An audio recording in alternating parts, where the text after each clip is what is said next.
And like the one thing that at least when I had to go back there, it was once. Now, Kadri, JB, how difficult it is, him thinking he was just a minute or so away from ending this thing, now having to go back into St. Louis again. Well, yeah, and I'd love to get your take on this, Cam. Just like, how much of a believer are you now? You know, the boys are coming home for Game 6. They've won before. Kadri's got to come back in this tough environment. Is there belief now that this is the start of something?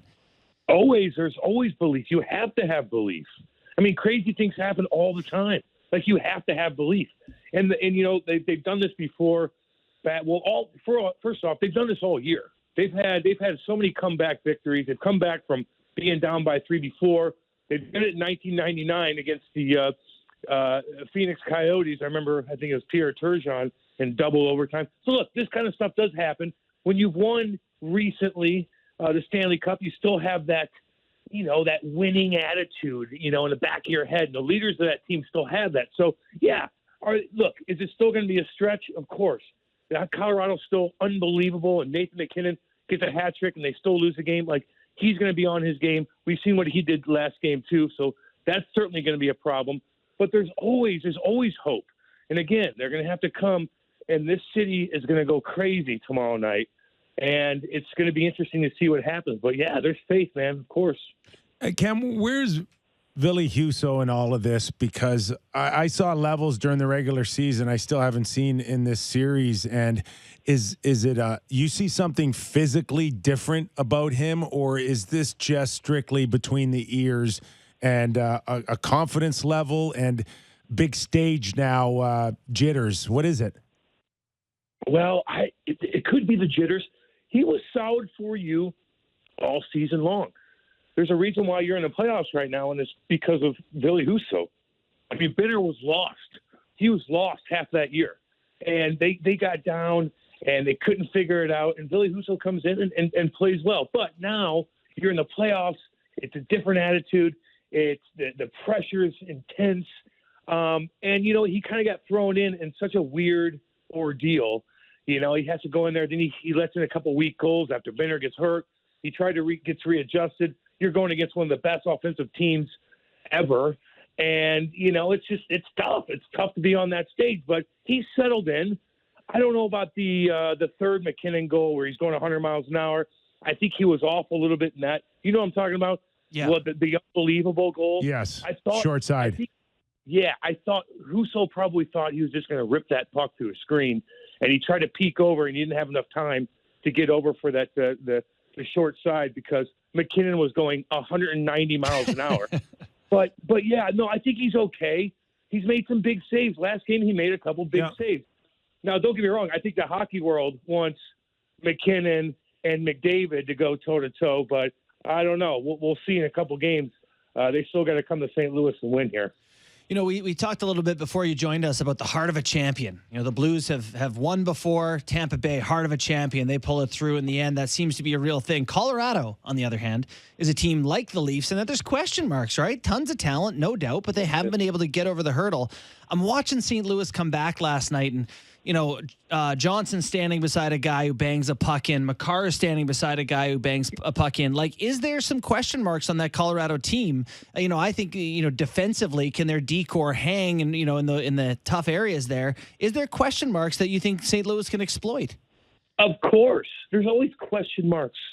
There's always going to be question marks with any team. Now, maybe not Tampa Bay. I don't know. They look like they're not going to lose another game. But yeah, there's question marks until you go over that hill and you bust down that barrier and get past the second round. There is always going to be question marks. You're right with EJ, Eric Johnson, who I absolutely love, by the way. He was kind of lost in no man's land on a couple of those. They didn't bear down and win that. Landeskog, how about like you're trying to get the red line? Like, dude, you're a superstar. Shoot the damn puck. You could end it. You could have time and you could have just sauced that down to an empty net. Like, you don't trust yourself.